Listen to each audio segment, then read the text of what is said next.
നമസ്കാരം, ഞാൻ നിങ്ങളുടെ വരുൺകുപ്പി.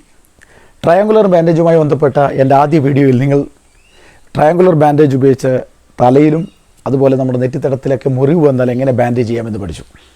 ഇന്ന് നിങ്ങൾ പഠിക്കാൻ പോകുന്നത് അതേ ട്രയാങ്കുലർ ബാൻഡേജ് ഉപയോഗിച്ച് നമ്മുടെ നെഞ്ചിൽ എവിടെയെങ്കിലും ഒരു മുറിവ് വന്നാൽ അല്ലെങ്കിൽ പുറത്ത് എവിടെയെങ്കിലും ഒരു മുറിവ് വന്നാൽ അതെങ്ങനെ ബാൻഡേജ് ചെയ്യാമെന്നാണ് പഠിക്കുന്നത്. കൂടുതലൊന്നും പറയാനില്ല, വീഡിയോ കാണാം. വീഡിയോയിലേക്ക് ബാൻഡേജ് ഉപയോഗിച്ച് നമ്മുടെ നെഞ്ചിൻ്റെ ഭാഗത്ത് വല്ല മുറിവോ കാര്യങ്ങൾ വന്നു കഴിഞ്ഞാൽ നമ്മൾ എങ്ങനെ ബാൻഡേജ് ചെയ്യാം. നമ്മൾ ആദ്യം ഇതുപോലെ ഫോൾഡ് ചെയ്ത ഒരു ട്രയാങ്കുലർ ബാൻഡേജ് അവിടെ മുറുക്കി പിടിക്കുക. കാരണം അത് ബ്ലഡ് നിൽക്കാൻ വേണ്ടിയിട്ടാണ് നമ്മളിത് ചെയ്യുന്നത്. ഇത് ഫോൾഡ് ചെയ്യുന്നതൊക്കെ നിങ്ങൾ കഴിഞ്ഞ വീഡിയോയിൽ കണ്ടതാണ്, എങ്ങനെയാണ് ഫോൾഡ് ചെയ്യേണ്ടതെന്നൊക്കെ. എന്നിട്ട് ഞാൻ മറ്റൊരു ട്രയാങ്കുലർ ബാൻഡേജ് എടുത്ത് അതിൻ്റെ നോക്കാം, അതിൻ്റെ ബേസ് ഭാഗത്ത് ഞാൻ ഇതുപോലൊരു കെട്ട് കെട്ടുന്നു. ബേസ് എന്താണെന്ന് നിങ്ങൾ കഴിഞ്ഞ വീഡിയോയിൽ കണ്ടതാണ്. എന്നിട്ട് പിന്നിൽ ഞാനൊരു കെട്ട് കെട്ടുന്നു. നോക്കുക, നിങ്ങൾ കെട്ട് നോക്കുക. ഒരു കെട്ട് കെട്ടിയതിന് ശേഷം അത് ഞാൻ വലിച്ചു പിടിക്കുന്നു.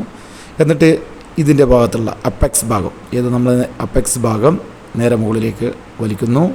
എന്നിട്ട് നമ്മളെ ഉള്ളിൽ വെച്ച ബാൻഡേജ് അനങ്ങാത്ത രീതിയിൽ അവിടെ തന്നെ ഫിറ്റ് ചെയ്ത രീതിയിൽ നമ്മൾ എന്ത് ചെയ്യുന്നു, അവിടെ വലിച്ച് കെട്ടുന്നു. ഇവിടെ വലിച്ച് കെട്ടുന്നു. നോക്കാം, ഇങ്ങനെ കെട്ടിക്കഴിഞ്ഞാൽ നമുക്ക് ഇത് റെഡിയായി. ഇപ്പോൾ 2 ട്രയാങ്കുലർ ബാൻഡേജ് ഉണ്ടായതുകൊണ്ട് തന്നെ ഒന്ന് ഞാൻ അവിടെ മുറിവിൽ വെച്ചു, രണ്ടാമത്തെ ബാൻഡേജ് ഇതുപോലെ കെട്ടി. ഇനി ചിലപ്പോൾ എൻ്റെ കയ്യിൽ ഒറ്റ ട്രയാങ്കുലർ ബാൻഡേജ് മാത്രമാണെങ്കിൽ ഞാനൊക്കെ എന്ത് ചെയ്യാം, ഞാൻ ആ ഫോൾഡ് ചെയ്ത് കുറച്ച് അധികം ഫോൾഡ് ചെയ്ത്, കാരണം മുറിവിലെ രക്തം നിൽക്കാൻ വേണ്ടിയിട്ടാണ്. ഞാൻ ആ ഭാഗം എടുത്തിട്ട് മുറിവിലൂടെ തന്നെ ഇതുപോലെ ചുറ്റുന്നു. എന്നിട്ട് അതേപോലെ വലിച്ച് ഇവിടെ ടൈറ്റാക്കുന്നു. ഇവിടെ ഒരു കെട്ട് കെട്ടുന്നു. കൂടാതെ അത് ചുറ്റിയെടുത്തിട്ട് ഞാൻ ഇതിലൂടെ ഇത് വലിച്ച് ഞാൻ മുകളിൽ അവിടെ കെട്ടുന്നു. അപ്പോൾ ഒരു ട്രയാങ്കുലർ ബാൻഡേജ് ഉപയോഗിച്ചിട്ട് ഞാനതിന് ചെയ്തു. കാരണം മുറിവിലൂടെ മടങ്ങിയ ഭാഗത്തിലൂടെയാണ് അത് കെട്ടിയിരിക്കുന്നത്. അപ്പോൾ മുറിവ് ചിലപ്പോൾ ഇതിൻ്റെ ഈ കൈവച്ച ഈ ഭാഗത്തായിരിക്കാം മുറിവുണ്ടാവുക. ഓക്കെ, ഇനി അതേ ബാൻഡേജ് നമുക്ക് അതേപോലെ തന്നെയാണ് നമ്മൾ പുറകിലും ബാൻഡേജ് ചെയ്യേണ്ടത്. നമ്മൾ അതേപോലെ ഫോൾഡ് ചെയ്ത ഒരു സാധനം അവിടെ വെച്ചതിന് ശേഷം നമ്മൾ എന്ത് ചെയ്യുന്നു, നമ്മളിതുപോലെ ബേസ് ഭാഗം കുറച്ച് മടക്കിയതിന് ശേഷം നമ്മൾ എടുത്ത് ഇതുപോലെ ഫ്രണ്ടിൽ വിട്ട് വെക്കുന്നു. അവിടെ നമ്മളൊരു കെട്ട് കൊടുക്കുന്നു.